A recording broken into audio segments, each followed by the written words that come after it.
Carlos, de certa forma, como espectador, eu penso que aqueles que não puderam assistir ao alemão original e já quiserem encarar a sequência, de certa forma eles não terão tanto prejuízo porque, enfim, somos introduzidos a uma nova história com novos personagens. Existe uma ligação com o original, mas me parece que a intenção é, enfim, ampliar o contexto ali da obra original. Mas eu me pergunto para vocês como atores, de certa forma vocês precisaram fazer uma, digamos, uma longa pesquisa diante da obra original, além de assisti-la, porque o Belmonte, inclusive, em entrevista disse, Vladimir, que você foi cogitado para a obra original. Então eu me pergunto se vocês chegaram até, enfim, a ver o texto original, até conversar de repente com integrantes do elenco original, ou vocês mergulharam nessas sem muitas ligações com o que aconteceu no passado? Quer responder primeiro? Porque é a mesma jápada. Eu só me liguei ao fato deles terem usado a UPP como um plano de fundo do primeiro e ter a responsabilidade no 2 de falar que o que realmente foi a UPP, assim, sabe? O que realmente tem sido a UPP e os problemas, as questões que trouxe de lá para cá, assim. A única coisa da qual eu visitei no primeiro foi isso, assim. Eu também, eu não nem reassisti o filme, para falar a verdade. Sim.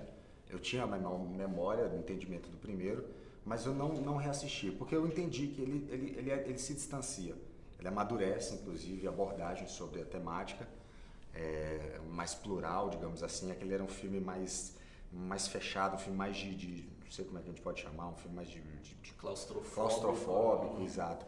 Esse é um filme que ele amplia, inclusive, amplia os personagens, amplia a comunidade. Então, eu, na verdade eu não me ativo a isso não, assim. Agora, eu fiquei atento a outros filmes, assim, me veio à memória uma série de outros filmes também, né, são filmes favela movie, como são chamados. Me atentei a todos eles para tentar escapar de qualquer coisa que seja reforçar estereótipos que eu não queria. Entendi. Então, eu estive atento a isso, mas eu não fui atrás, não reassisti nada.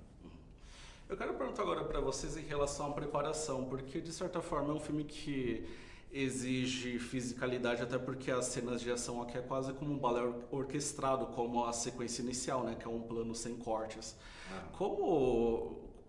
Quem vocês consultaram? Que tipo de preparação vocês tiveram com um profissional? Como é até mesmo a questão enfim, de portar armas e de ter toda uma postura rígida em cena para manipulá-las? Como que foi todo esse processo? Cara, foi difícil. Primeiro porque, assim, eu já trabalhei muito com armas, assim, já fiz filmes, séries, até novelas, assim, com arma. É sempre uma coisa meio desconfortável, assim, porque aquele negócio, aquilo tira uma vida, claro, a arma que eu uso é uma réplica, mas aquilo tira uma vida de uma pessoa, né? Então aquilo é um pouco desconfortável. Mas eu tenho um certo traquejo ali no manuseio, etc. Mas a gente teve preparação. Não só em relação à polícia, a gente teve preparações muito boas, trocando informações. A gente teve historiador falando pra gente sobre a origem das polícias. A gente teve gente da polícia também explicando um pouco um lado um pouco mais crítico à própria polícia, uma forma muito instrutiva. A gente teve gente da Maré também falando um pouco sobre a comunidade, como é que a comunidade vê, como é que ela tenta o diálogo com as polícias, com o governo, etc.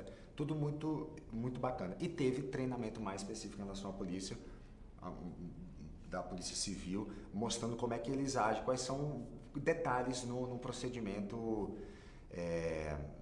num procedimento mesmo de você faz uma subida, você tentar invadir uma casa, algumas coisas muito técnicas, a gente teve que treinar para isso, assim. É exaustivo. A gente chegou aí uma vez, eu cheguei a falar isso já, a gente chegou aí como é o nome? Curicica. É Curicica mesmo, lá em Curicica. Uma comunidade ali dentro. A gente chegou aí lá um dia ou dois, e no meio da comunidade a gente entrar com as armas réplicas e entrar pela comunidade. E aquilo é muito desconcertante. Assim, primeiro, fisicamente é difícil, de fato, você precisa ter um nível de preparo. E a outra coisa é que é muito desconcertante você entrar nesses ambientes sem pedir licença, né? Mesmo que você não invada, entre na casa de ninguém, você está entrando pelas ruas, passando pela porta aberta, janela, com crianças e uma arma na mão, assim. Isso é já um ato muito violento, assim. E eu entendo que isso é o filme. Então funciona para o entendimento, mas não é fácil de você realizar.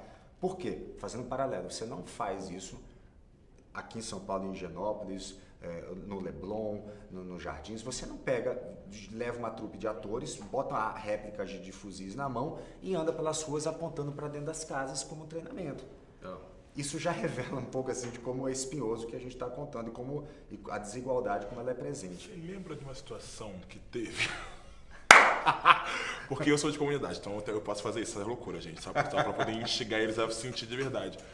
Nesse dia que estava correndo, que a gente estava cobrindo, se mandou ficar no final da fila com o Gabriel. Teve uma hora que eu entrei pra dentro da casa de uma moradora. Entrou. O Gabriel ficou doido.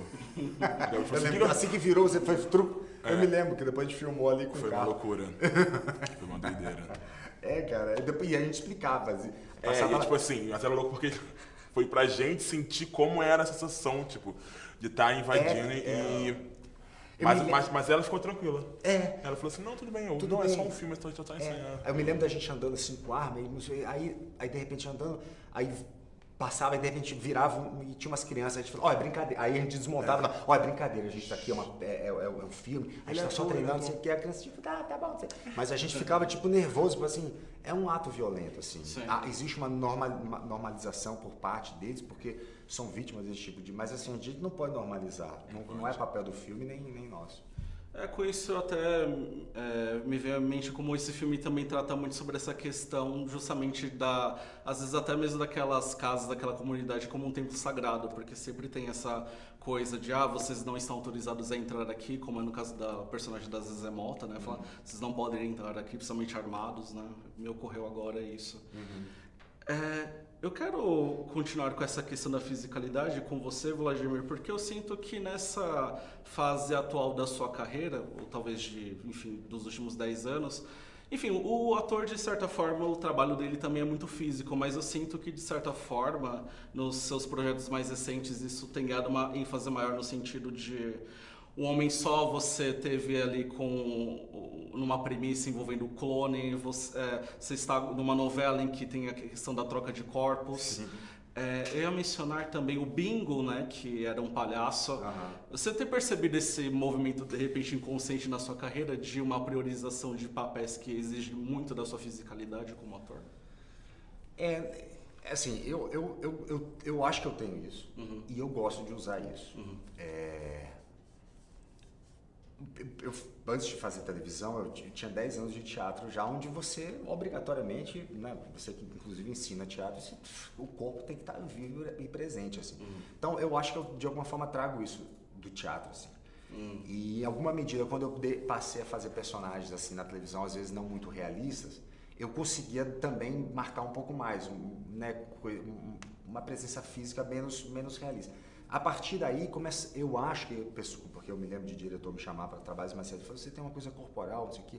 E aí eu percebi que as pessoas estavam enxergando isso e começaram a dar oportunidade, mesmo em trabalho realista, de fiscalizar um pouco mais, né?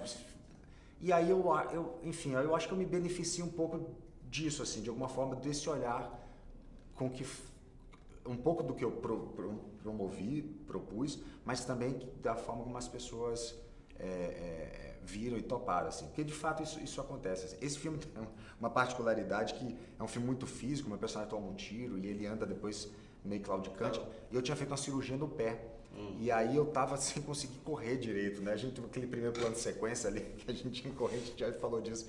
Eu falei assim, eu não vou. E o Belmonte falou, você consegue? Se não conseguir, não precisa. Não, eu consigo. Aí eu corri, era um esforço tremendo. Acabou que me ajudou, assim, eu tive a própria limitação, aí começou a doer minha coluna, acabou ajudando. Então, eu acho que eu estou muito atento à questão física, assim. É uma coisa que me interessa. Aquela cena da farmácia era dor no pé, não era detona não. Mentira, era o close de milhões dele. Inclusive eu ia levar ele no colo, mas eu só não levei por causa do meu pé. Muito bom! Ai, que ódio.